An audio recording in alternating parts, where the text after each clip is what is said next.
Louvado seja o nome do Senhor. Quero convidar a amada igreja a abrir as suas Bíblias. 1 Reis,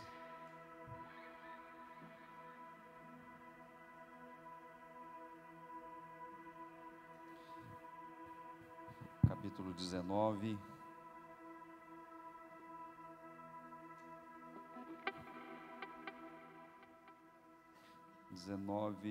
Vamos ler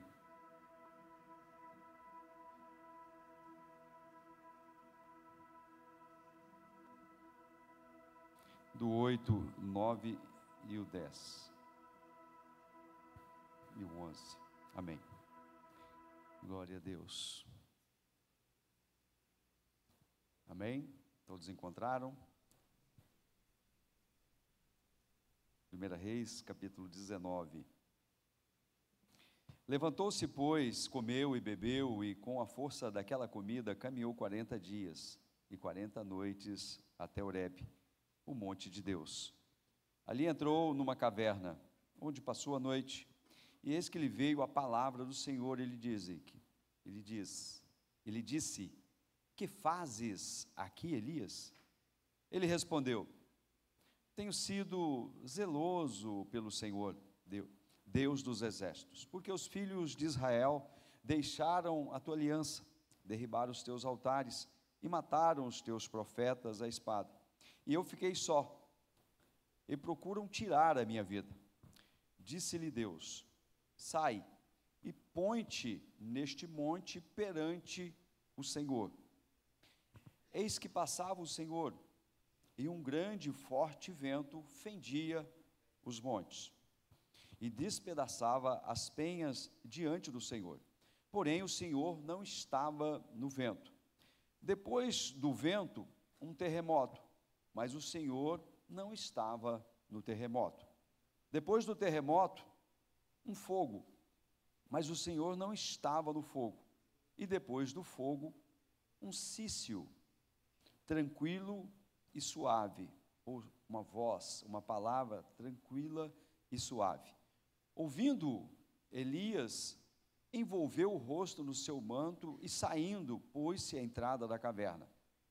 Eis que lhe veio uma voz e lhe disse: que fazes aqui, Elias? Ele respondeu: tenho sido em extremo zeloso pelo Senhor dos exércitos, porque os filhos de Israel deixaram a tua aliança, derribaram os teus altares e mataram os teus profetas à espada.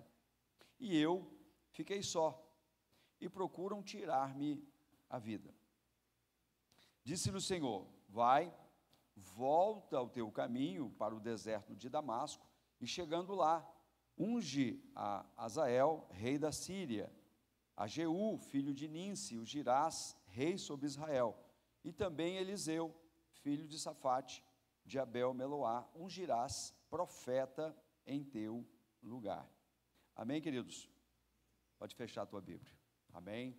Fecha também teus olhos. Amado e querido Deus, estamos neste momento, Pai, repletos, ó Pai, cheios da tua presença, da tua glória, empoderados, ó Pai, pelo teu Espírito Santo nesta noite, mas sedentos, ó Pai, ainda por ouvir a tua voz, para receber o caminho que devemos andar, a direção que devemos tomar.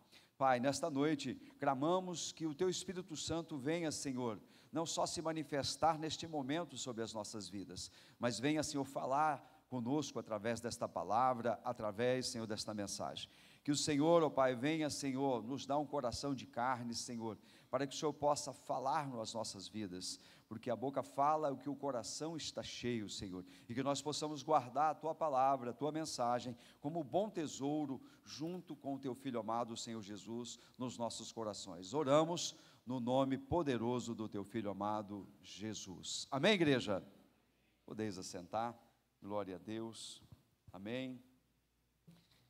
Louvado seja o nome do Senhor. Um recado aqui da irmã Marta.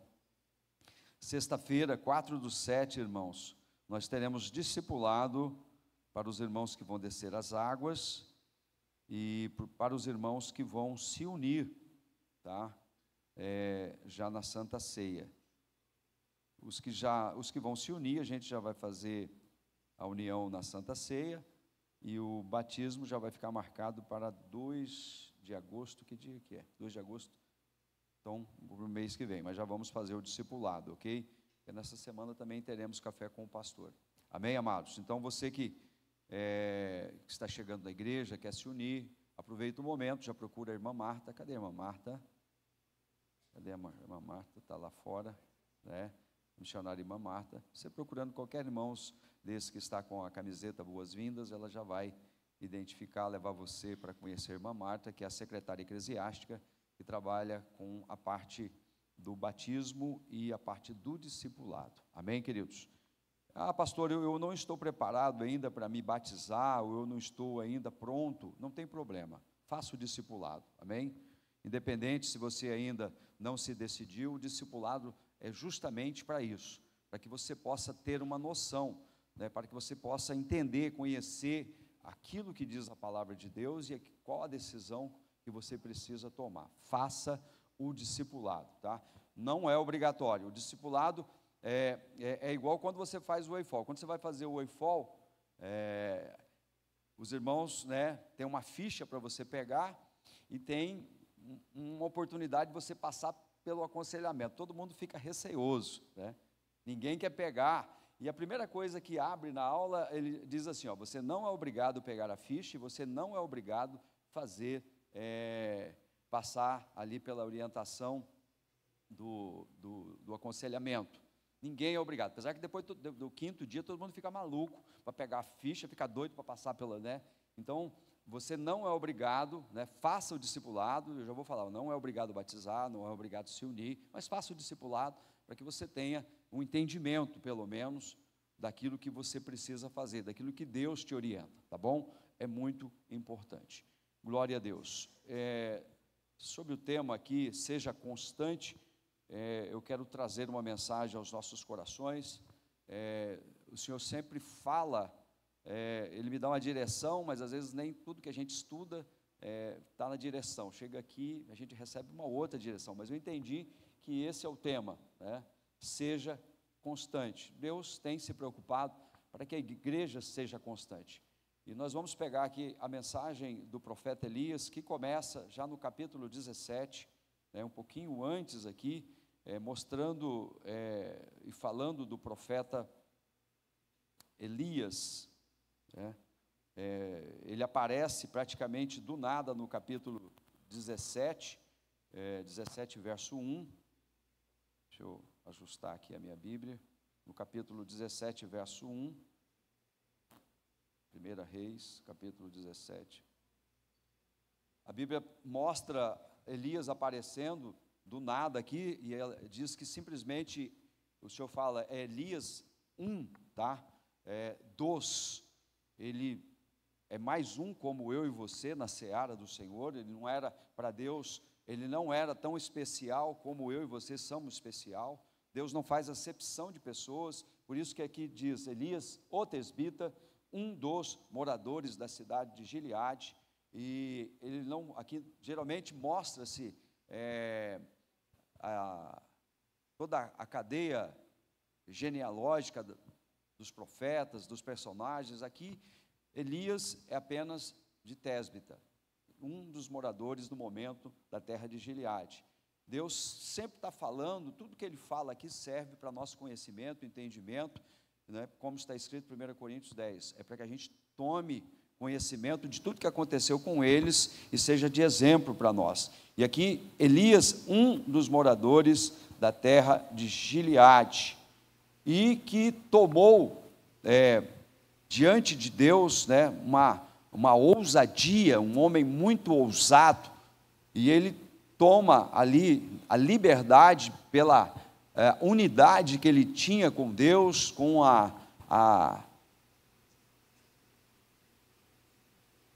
o poder, né, de oração, de intercessão, de se achegar a Deus. Ele toma uma liberdade que poucas vezes você vai ver na Bíblia, ele falando segundo, né, a face cujo Deus eu sirvo. Ele fala que segundo a palavra dele não choveria, não choveria. Então começa-se aqui a história, o profeta já exercendo o papel de profeta, profetizando segundo a palavra dele, mas é evidente que ele estava na direção de Deus, ele estava ciente que aonde ele estava era uma terra de pecadores, de homens, né, começando pelo rei, desobedientes, não cumpriam a palavra, eram idólatras, eles adoravam aos Baalins, e aqui nesse momento ele é ousado ao ponto de dizer: sobre a minha palavra não vai chover, nem vai cair o orvalho por 3 anos. Começa-se aqui o ministério do profeta Elias, e nós vamos entender que Elias realmente é um ministério muito forte, muito ousado, muito usado por Deus, apesar da palavra dele se cumprir, porque quando Deus ouve alguém que tem intimidade com ele aqui na terra, liberando uma palavra segundo a tua vontade, a tua determinação, a Bíblia nos ensina que Deus ouve aquilo que sai da boca do homem, da mulher, e aquilo começa a acontecer, porque Deus se move no teu trono para que a palavra dele se cumpra aqui na terra, e não foi diferente. A Bíblia diz que por mais de 3 anos não choveu e não caiu orvalho. Amém, queridos? E Elias teve também que sair da cidade, ele teve que procurar um abrigo. A Bíblia diz que ele teve que ir se esconder no ribeiro, foi alimentado pelos corvos, e depois ainda Deus manda ele para a casa da viúva. Passando-se os 3 anos, Elias tem que tomar agora uma nova decisão. Ele precisa voltar, porque a terra estava árida, a terra estava sofrida, né? Não havia colheita. Imagine você, quase 4 anos sem cair uma gota de orvalho, né? Nós nunca, graças a Deus, passamos por isso, mas a coisa não estava boa, e Deus fala: agora volta, né? Chegou o momento de fazer uma reconciliação, chegou o momento de fazer algo que possa sacudir aquela sociedade, que possa mexer com o coração dos governantes, para que eles possam realmente entender que existe um Deus que governa céus e terra, e o nome dele é Jeová. Amém? Amém? Glória a Deus. A Bíblia relata que ele está aqui. Eu quero voltar um pouquinho aonde nós lemos, aqui no capítulo 19, a Bíblia relata que nesse momento aqui, ele já havia passado pelo Carmelo, ele já tinha convocado não só as autoridades, mas que os profetas de Astarote, os profetas de Baal, estivessem presentes, toda a sociedade israelita. Aqui nós não estamos falando do reino do sul, nós estamos falando do reino do norte, aqueles que realmente se desviaram do caminho da verdade, bem antes do reino do sul. E aqui ele fala: olha, eu vim trazer uma palavra de bênção, mas primeiro nós vamos nos reunir no Monte Carmelo, e ali acontece algo sobrenatural, né? Ele faz um desafio aos profetas de Astarote, aos profetas de Baal, de que ambos fariam um sacrifício oferecendo ao seu Deus, e aquele que fizesse cair fogo do céu, eles estariam, este seria o Deus verdadeiro. A Bíblia diz que os profetas de Baal, de Astarote, clamaram, mas nada aconteceu. Mas quando o profeta Elias clama, cai fogo do céu, consome o altar, e lambe a água derramada, e ali o povo gritou: só o Senhor é Deus. E Elias libera uma outra palavra, ele aniquila todos os profetas de Baal, e isso causou uma perseguição de Jezabel sobre a sua vida.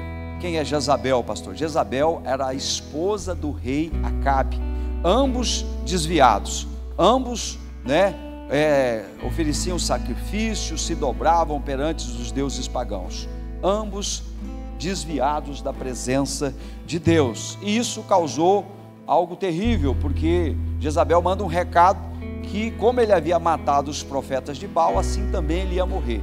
Isso causou algo muito profundo na vida do profeta Elias, que apesar de ter feito cair fogo do céu, apesar de ter, numa breve oração, Deus ter atendido a sua voz, apesar de tudo aquilo, e depois ainda subir ao monte e orar a Deus para que enviasse chuva e caísse água sobre todo Israel, apesar de todo esse poder, esta autoridade, esta ousadia, essa intimidade, apesar de tudo isso, quando ele sofre uma pequena perseguição, né? Vamos falar, a Bíblia parece que é pequena, mas não era pequena, era a rainha mandando um recado, aquela que praticamente mandava no trono, porque a Bíblia relata que havia uma inversão de papéis. Quem mandava no reino era a rainha Jezabel, não era Acabe.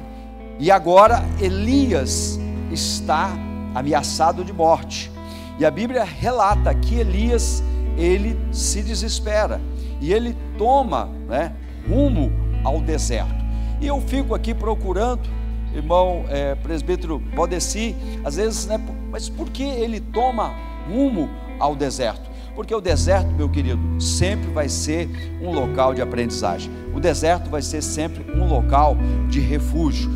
O deserto sempre vai ser um local que nós, apesar da aridez, da dificuldade, como eu preguei na semana passada, vai ser um local que nós vamos procurar também para poder esperar uma mudança de vida, uma mudança de ciclo, né? Uma mudança de vida, porque no deserto estamos sempre aprendendo, no meio da dificuldade, que a dificuldade nos forja, a dificuldade forja nós tomarmos decisões difíceis, a dificuldade forja a gente estudar um pouquinho mais, a dificuldade forja a gente trabalhar um pouquinho mais, e a dificuldade forja a gente dobrar o joelho e orar um pouquinho mais, amém? Elias toma o caminho do deserto, e o caminho, depois de caminhar um dia, ele procurou um pé de zimbro, e agora aqui ele já não está mais só cansado, mas ele está desanimado, ele está desmotivado. Mas sempre vai ter uma esperança para aqueles que caminham no caminho do Senhor. E apesar de estar desnorteado por um tempo, por um momento, não podemos esquecer que o profeta Elias era um homem de Deus. Ei, queridos, o teu nome está escrito no livro da vida. Não importa a dificuldade ou o momento que você possa estar passando, Deus sabe quem você é. Ele conhece você ainda no ventre da tua mãe. Quando nada existia, Ele já te conhecia e já tinha te escolhido para um grande projeto. Tinha te escolhido para perseguir, caminhar num caminho das veredas da verdade. Deus te conhece, sabe por quê? Porque você foi feito à imagem e semelhança do próprio Deus. Você não foi criado numa linha de produção. Você é único, você é perfeito, você é diferente, você é a imagem e semelhança do Altíssimo. Ele conhece não só os passos que você vai dar amanhã, mas os teus pensamentos daqui a 30 dias, sabe por quê? Porque Ele é onisciente e Ele é presciente, e você só está aqui nesta noite porque Ele quis que você estivesse, amém, queridos? Aleluia. E a Bíblia relata que nesse momento cansado, desanimado, aparece um anjo para ele, e ele não só estava cansado, desanimado, mas ele estava fraco, porque depois de uma caminhada no deserto, o homem se enfraquece. A caminhada no deserto nos deixa um pouco mais fracos, porque no deserto requer dedicação, humilhação, jejum, oração. A caminhada do deserto sempre vai deixar você um pouquinho mais fraco. A Bíblia relata que o anjo tocou nele e apresentou para ele o pão assado na brasa. A Bíblia diz que ele comeu e dormiu, ele estava muito cansado, mas na sequência o anjo tocou nele de novo e falou: oi, camarada, come mais um pouquinho, porque a tua caminhada é longa, a tua caminhada ainda não chegou. E andando mais um pouco, Elias entra numa caverna, e aqui é que nós lemos, aqui que é o detalhe. Elias entra numa caverna, e ali parece que Elias não quer sair mais. Ele vai para o joelho, ele vai para a oração, ele vai ali E de repente, Deus se manifesta naquele lugar. Irmãos, aonde tem a presença de um filho de Deus, aonde tem a presença de um amado de Deus, Deus sempre vai se manifestar. Você pode até se esconder dentro de uma caverna, você pode se esconder dentro do teu quarto, às vezes você pode até se esconder em alguma cidade, mas não tem como se esconder de Deus. O salmista Davi, ele ora no livro de Salmo dizendo: aonde me esconderei? Onde esconderei a minha alma ao qual o Senhor não esteja? Porque aonde eu estou, o Senhor está. Onde eu penso, o Senhor conhece os meus pensamentos. Se eu me esconder até nas profundezas do inferno, ali o Senhor estará. Sabe por quê, irmãos? Porque Deus sempre vai estar contigo. Às vezes nós é que nos apartamos de Deus, mas Deus sempre vai colocar um anjo para nos guardar. O Espírito Santo de Deus sempre vai estar te vigiando, te zelando, te orientando. Ei, meu filho, você está fraco? Tem pão aqui, vamos te dar uma direção. Deus nunca abandona os seus filhos. E aqui Deus, a Bíblia diz que Deus vai se manifestar. 1 Reis 19:11. E a Bíblia diz que o Senhor diz para ele assim: ei, Elias, meu filho, se põe neste monte, ou seja, sai para fora. E a Bíblia diz que eis que passava o Senhor em um grande e forte vento, e esse vento era tão forte que ele despedaçava as pedras, as rochas, as penhas, mas o Senhor não estava no vento. E a Bíblia diz: porém o Senhor não estava. E depois veio um terremoto. Irmãos, você sabe, você já passou, você já esteve aonde houve uma vibração da terra? É algo terrível, é assustador, mas Deus não estava no terremoto. E de repente veio um fogo, e o Senhor não estava no fogo. E de repente veio um cício, uma voz suave, tranquila, e falou com Elias. Amados, o que nós aprendemos aqui? Que nós precisamos ser constantes, porque Deus não é um Deus de momento, tá? Deus, Ele não estava no vento, porque o vento, ele pode até, você não sabe de onde ele vai, de onde ele vem, ele pode até passar, mas ele não dura o dia inteiro, ele não dura o tempo inteiro. Se você analisar o terremoto, ele acontece, quando acontece, ele não pode durar mais do que alguns segundos, irmão Arla, irmão Jean, porque ele tem uma capacidade de destruição terrível. Deus não estava no terremoto, e de repente veio o fogo, mas a Bíblia diz que Deus não estava no fogo. Fogo, irmão Felipe, você pode até produzir fogo, mas ele não dura para sempre. O fogo, para ele durar, tem que ter muito combustível. Mas de repente veio a voz, como uma brisa suave, e falou com o profeta. Essa voz que falou com o profeta era uma voz que dizia: ei, Elias, o que você está fazendo neste lugar? O que você está fazendo aqui? E aqui eu entendo, fazendo uma comparação ao que o apóstolo Paulo diz à igreja de Corinto, no capítulo 15, no verso 51, quando ele diz assim: eis que eu vos digo um mistério, nem todos dormiremos, mas todos seremos transformados, porque no soar da trombeta, os mortos ressuscitarão, e nós seremos transformados. A trombeta soará, os mortos ressuscitarão, e incorruptíveis, e nós seremos transformados. E ele diz: porque é necessário que este corpo corruptível se revista da incorruptibilidade, que este corpo mortal se revista da imortalidade, porque quando este corpo corruptível se revestir da incorruptibilidade, o que é mortal se revestir da imortalidade, então se cumprirá a palavra que está escrita: tragada foi a morte pela vitória. E no verso 55 ele diz: onde está a morte? a tua vitória? Onde está, ó morte, o teu aguilhão? Porque o aguilhão da morte é o pecado, e a força do pecado é a lei. Mas graças a Deus, que nos dá vitória por intermédio de nosso Senhor Jesus Cristo.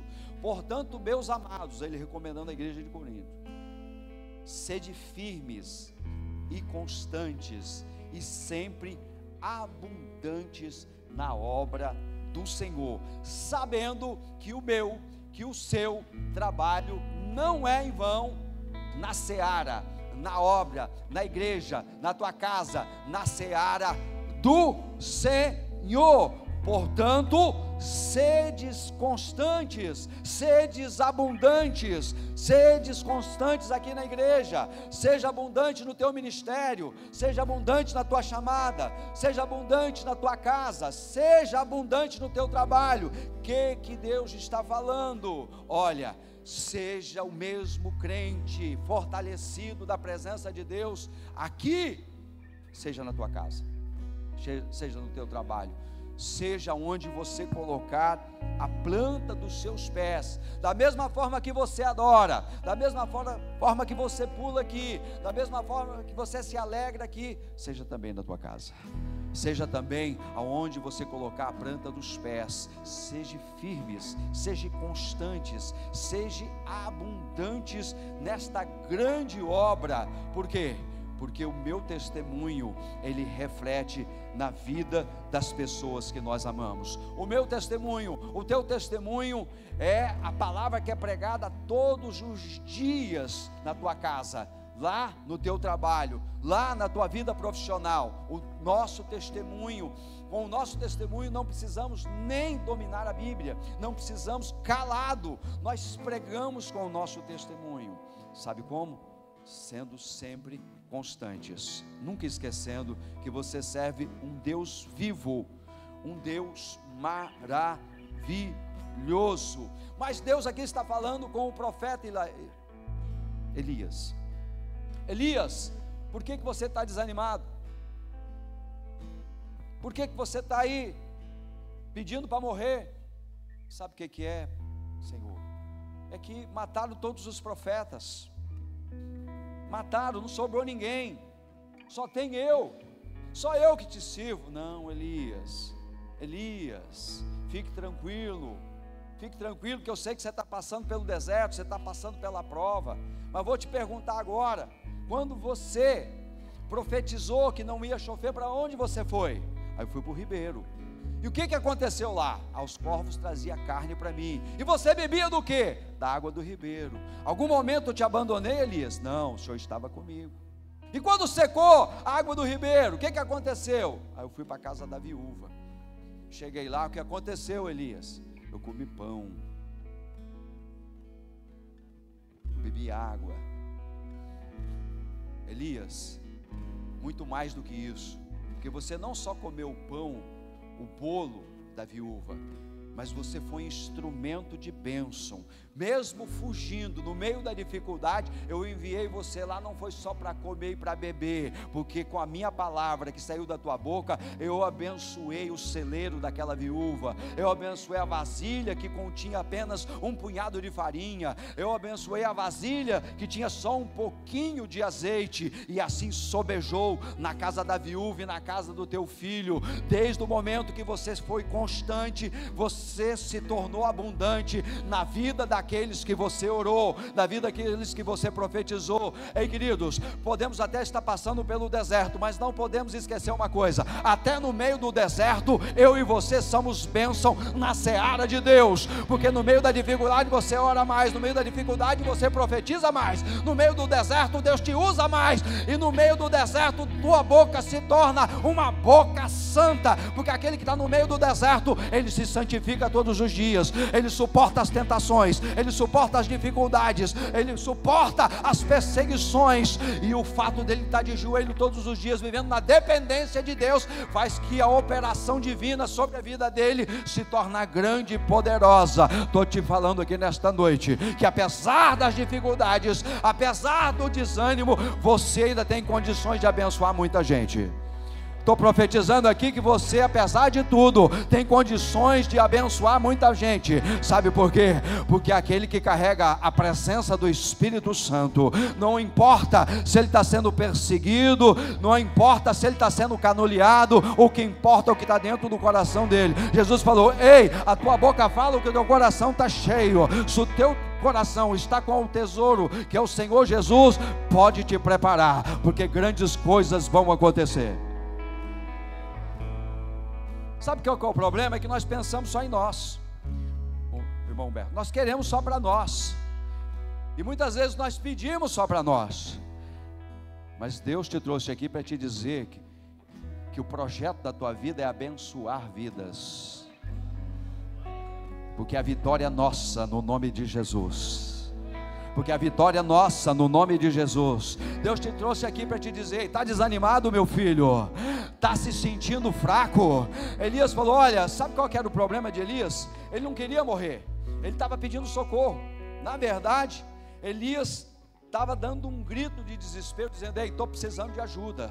Mas Elias, apesar da dificuldade, está no deserto, está fugindo da morte. Ele sabia o Deus que ele servia, e toda vez que ele dobrava o teu joelho, e apesar de estar dentro da caverna, ele clamou e Deus apareceu para falar com ele. Sabe o que eu entendo aqui?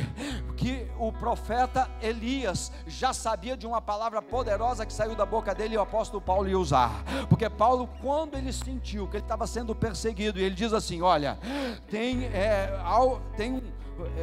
ele orou 3 vezes ao Senhor Jesus, dizendo: olha, Senhor Jesus, olha, eu já estou cansado de ser esbofeteado 3 vezes por dia. Tem aqui, um demônio, o diabo vem, ele me colocou um espinho na carne, ele me sujeita, e eu tenho orado. E Jesus fala assim: olha, Paulo, fica tranquilo, porque a minha graça te basta. Eu acho que Paulo naquele momento foi a mesma coisa que Elias sentiu. Ele falou: não estou entendendo, Senhor, a tua graça me basta, estou sofrendo perseguição, estou sendo açoitado todos os dias, é de cadeia em cadeia, é açoitado, perseguição pelos próprios irmãos, e a tua graça me basta. Sim, Paulo, sabe por quê? Porque toda vez que você dobra o teu joelho e declara que você está fraco, está sendo perseguido, está sendo humilhado, o meu poder se aperfeiçoa na sua vida. Vou explicar para você. Paulo entendeu que toda vez que ele se sentia fraco, humilhado, perseguido, ele dobrava o joelho, Deus operava sinais e maravilhas na vida dele. É a mesma coisa que quando procuraram João Batista, dizendo: ei, aquele que você batizou, agora ele está batizando, ele tem mais discípulos que você, a palavra dele é poderosa. João Batista disse assim: olha, todo aquele que vem do céu é maior do que aquele que está na terra, que ele cresça e eu diminua. Quanto mais pequeno na presença de Deus, quanto mais você se humilha na presença de Deus, mais o Espírito Santo trabalha na tua vida. Quanto mais você se humilha na presença dele, declarando que você é necessitado, declarando que você precisa dele, declarando que você não vive sem ele, declarando que ele é o escudo, é broquel, que ele te defende com as suas asas, que ele te protege com as suas penas, que ele cuida de você como um filho. Mais ele cresce na tua vida, cresce no teu ministério, cresce na sua chamada, cresce no teu casamento, cresce na tua vida profissional. Quanto mais dependente você está de Deus, mais ele opera sinais e maravilhas. Só para quem está entendendo aqui que Deus quer crescer na tua vida, só depende de um detalhe: seja constante e abundante na presença dele. Seja constante e abundante na presença dele, que apesar dos pesares, que às vezes ele vai te chamar a tua atenção, vai te dar um puxão de orelha: Elias, você nunca esteve sozinho, você estava lá no monte, eu estava com você, estava no Carmelo, eu estava com você, estava com a casa da viúva, quando não tinha mais solução, eu estava com você. Quem fez cair fogo do céu foi o Senhor. Então o que você está fazendo aqui, meu filho? Sai para fora, sai para fora, e volta pelo mesmo caminho que você veio. Ele já havia percorrido um caminho muito grande no meio do deserto. Deus agora fala assim: ei, Elias, volta pelo mesmo caminho. Não estou entendendo, pastor. É que às vezes Deus nos permite voltar pelo mesmo caminho. Às vezes Deus nos permite para completar o ciclo da nossa vida. Ele nos permite voltar pelo mesmo caminho, porque às vezes a gente não entendeu todas as chamadas, muitas vezes nós não entendeu todas as convocações, muitas vezes nós não entendemos todas as palavras que Ele nos deu, todos os livramentos. Às vezes nós não valorizamos a Deus, porque nós não percebemos, nós nos acostumamos a todo momento receber um livramento, receber uma bênção, receber uma conquista. Isso se torna na nossa vida comum, e a gente deixa de valorizar o projeto de Deus na nossa vida. Elias, eu te alimentei na beira do ribeiro, eu fiz o milagre da multiplicação na casa da viúva, eu te usei no Monte Carmelo, tu hoje é famoso, o teu nome está no Instagram, milhares de seguidores, todo mundo está ouvindo a tua mensagem. Por causa de uma pequena perseguição você está pedindo para morrer? Volta pelo mesmo caminho, que você não entendeu a tua chamada. Muitas vezes temos que voltar pelo mesmo caminho, sabe por quê? Para que a gente possa entender e compreender todas as belezas, todas as maravilhas, irmão Edson, que Deus conquistou, nos permitiu conquistar. Muitas vezes nós não olhamos para os detalhes, nós pensamos muito no material, nós pensamos muito nas grandes conquistas, e nós não olhamos para o nosso umbigo. O que é isso, pastor? Não olhamos para dentro da nossa vida, que Deus tem nos sustentado com saúde, com graça, que Deus tem nos abençoado e nos dado uma família, e dessa família Ele tem nos dado o melhor, porque Deus nunca te deu o pior. Você tem a esposa mais linda, você tem o esposo mais maravilhoso, você tem os filhos mais abençoados. Se você não crê, fica quieto, mas se você recebeu, levanta a mão e dá glória a Deus, porque eu nunca vi falar que tem uma família abençoada e o povo está com a mão no bolso. Levanta a tua mão e adora o Senhor. Alabaxúbia. Esse é o nosso problema. Nós não valorizamos as coisas lindas, nos tornamos elas pequenas diante de Deus, e são as coisas mais grandes, porque se você não tem família, você não tem nada. Olha para a vida de um homem errante, sem família, sem Deus. Quem é ele? Nada. Vapor que dissipa, erva que seca e queima, e nós não olhamos para isso. Se não cair fogo do céu para aquele povo dizer que só o Senhor é Deus, eles não iam dizer. Elias, o que aconteceu no monte? Eu orei, o que aconteceu? Veio fogo do céu. O que aconteceu? Consumiu todo o holocausto e lambeu a água que estava ao redor. O que você quer mais, Elias? Volta pelo mesmo caminho. Eu estou cansado. Todos nós cansamos. É natural, porque este corpo aqui, ele é corruptível. É natural, irmã Sandra, que isso se canse. É natural que este corpo canse, e não só o corpo físico, mas a mente, a tua alma, que é movida, que é formada pelo teu intelecto, pela tua razão, pela tua vontade, pelas suas decisões, o teu espírito, que está a conexão com Deus, que traz para você não só a fé, mas traz para você também a consciência do que é certo, do que é errado, pelo mover do Espírito Santo. Tudo isso cansa, é verdade. Por quê? Porque nós, enquanto estivermos nesse corpo corruptível, nós somos limitados à canseira, ao desgaste. Isso é normal. Mas sabe por quê que ainda ficamos desta maneira? É porque nós não aprendemos a descansar na presença de Deus. Elias, por que você está aqui? Por que você saiu do teu caminho? Por que você está se escondendo? É porque mataram todos os profetas, vão matar eu também. Elias, cadê a tua fé?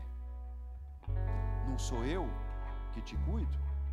Não sou eu que cuido de você? Não sou eu que cuido da tua casa? Não sou eu que cuido da tua família? Não sou eu que cuido da tua empresa? Não sou eu que dou fôlego de vida? Aonde está a tua fé? A Bíblia diz que é impossível agradar a Deus sem fé. Olha o profeta, um homem de Deus, o homem mais usado da Bíblia, e no momento faltando fé.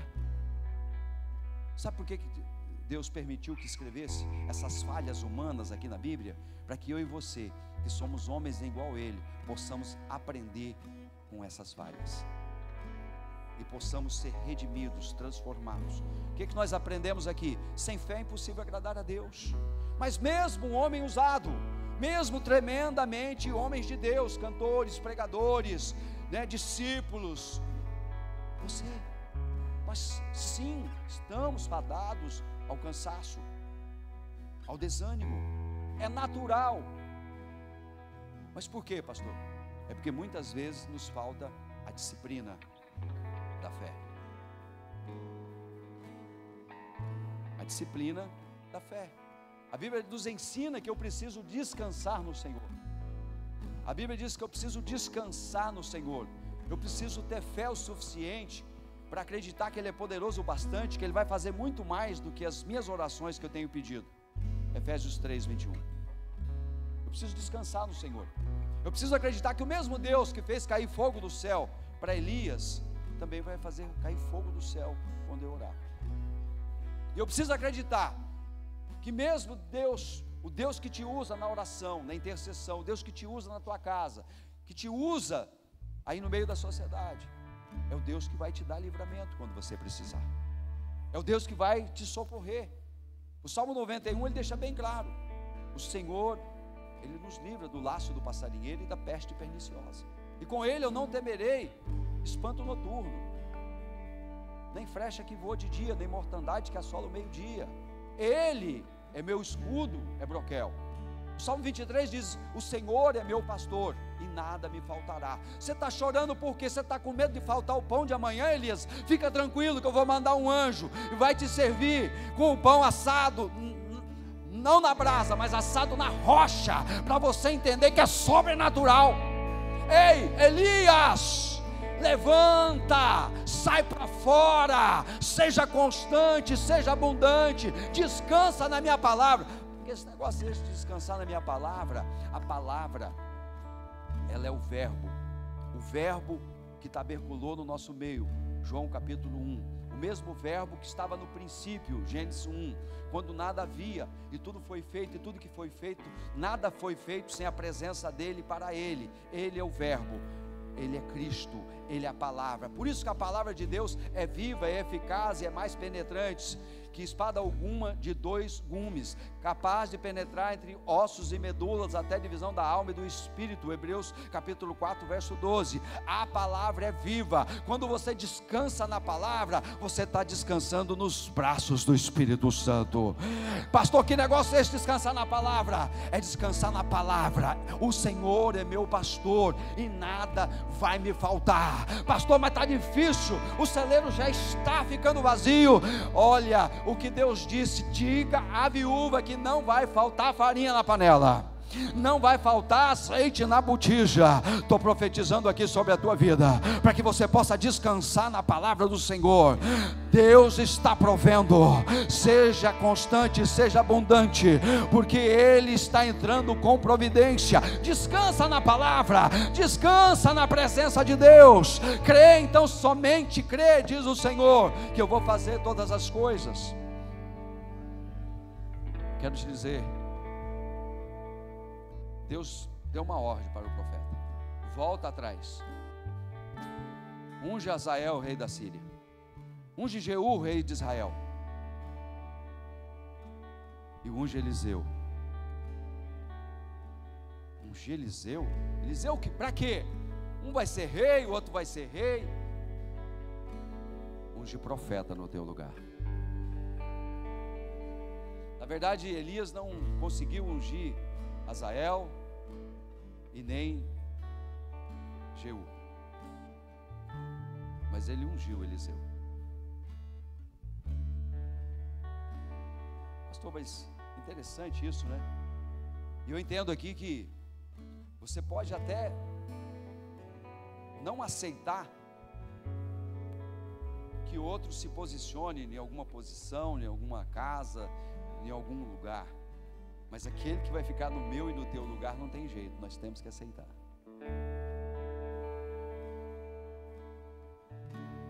O profeta Elias, ele ungiu Eliseu, a profeta que ficou no lugar dele. Elias, volta no mesmo caminho, volta no mesmo caminho para você aprender todos os sinais, todas as maravilhas, todos os milagres que eu fiz no teu ministério, que eu fiz na tua casa, que eu fiz na tua vida. Deus está falando aqui, volta pelo mesmo caminho, para que nós possamos recordar, trazer à lembrança as coisas boas. A Bíblia diz que nós precisamos constantemente estar orando, meditando na palavra, para que nós possamos trazer à lembrança as coisas boas que Deus nos deu, que Deus nos escolheu para viver, para desfrutar, coisas boas que nós muitas vezes não olhamos, porque se tornam insignificantes, porque nós sempre queremos algo mais, nós sempre estamos sonhando um pouquinho mais, e sabe o que acontece? Você acaba não desfrutando o caminho. Isso acontece com todos nós, Reginaldo. A gente começa a viver de uma forma que a gente não desfruta o caminho, a gente não desfruta a vida, a gente não desfruta as benesses que o Senhor nos concede. A gente sempre está olhando na casa do vizinho que está com a graminha mais verde, no carro do vizinho que é um pouquinho melhor. Para nós, sempre nós estamos em desvantagem, e com isso nós vivemos uma maldição terrível. Nós deixamos de viver o hoje, nós deixamos de viver o melhor de Deus, nós deixamos de viver o caminho que Deus nos concedeu com alegria, com graça, com bênção. Sabe o que Deus está falando aqui? Deus está permitindo você voltar pelo mesmo caminho, só para você ver os sinais e as maravilhas que Ele concedeu na tua vida, que Ele concedeu no caminho, para que você possa entender que a vida, ela é formada, por um ciclo, por um caminho a ser perseguido. O próprio Senhor Jesus diz: eu sou o caminho, eu sou a verdade, eu sou a vida, e ninguém vem ao Pai senão por mim. Quando você desfruta esse caminho, segurando nas mãos do Espírito Santo, dando glória a Deus por tudo que Ele te dá, a vida fica mais alegre, a vida fica mais feliz, a vida se torna muito mais confiante, e nisso você se torna constante. Sabe o que Deus está falando aqui? Chegou o momento de você dar glória a Deus em tudo, dai graças. Preguei semana passada aqui que nós não devemos murmurar, pelo contrário, nós precisamos dar graças a Deus, e esse é o caminho da bênção, irmãos. Em tudo dai graças a Deus. Você está hoje dentro da caverna, dá glória a Deus, porque pelo menos você está seguro ali. Mas se Deus está te chamando para fora, dá glória a Deus, porque Ele tem um projeto para você. Se Deus está falando, volta pelo mesmo caminho, dá glória a Deus, porque Ele quer fazer você reviver e observar que você deixou muita coisa para trás sem aproveitar. E nós deixamos, irmãos, nós deixamos muita coisa para trás sem aproveitar a bênção do Senhor. E o que Deus quer hoje de mim e de você? Que nós sejamos constantes. Ele falou: Elias, eu não estou no vento, eu não estou no fogo, eu não estou no terremoto, mas eu estou dentro de você. É você que não percebeu. Talvez você tenha procurado Deus, talvez você tenha procurado Deus em lugares grandes, talvez você tenha procurado Deus nos grandes milagres, nos grandes sinais e maravilhas, mas Deus sempre esteve dentro de você, sussurrando no seu ouvido, dizendo: eu estou aqui. E você já é um milagre, você já é um verdadeiro milagre, porque nós não sabemos nem como fomos gerados. Muitos de nós não sabemos a dificuldade que foi para a nossa mãe nos gerar, nos trazer com vida. Nós muitas vezes não lembramos, e não damos valor à dificuldade que foi para os nossos pais nos dar e nos conceder a graça de podermos crescer em estatura, sabedoria e graça, mesmo no meio de algumas dificuldades. Mas você nunca entendeu a dificuldade que foi para Ele te conceder, te vestir, te alimentar, te educar, para que você estivesse hoje aqui levantando a mão e dando glória a Deus. Muitas vezes nós não valorizamos, nós sempre olhamos que o colega foi melhor, o outro foi melhor, mas nós não paramos para pensar que eles também tinham dificuldades, eles também faltava informações, faltava muitas vezes a presença de Deus, mas Deus foi bom com você. Ele concedeu a graça de que você não só sobrevivesse, mas você sobejasse na presença de Deus. E Deus te alimentou, Deus te sustentou, Deus te colocou de pé na presença dEle, Deus te vestiu, Deus até escolheu uma pessoa abençoada para estar aí do teu lado, Deus te concedeu a graça de gerar, porque as próximas gerações vão levar não só o teu teu nome, mas vão deixar a tua reputação. Daqui 10, 20, 30 ou 40 anos, vai ter sempre alguém dizendo: olha, o meu avô, o meu pai foi uma bênção na casa do Senhor, ele foi firme, ele foi constante, ele foi abundante, ele era uma bênção na casa do Senhor. Tem alguém aqui que já pode dar glória a Deus? Vamos ficar de pé no nome de Jesus. Aleluia.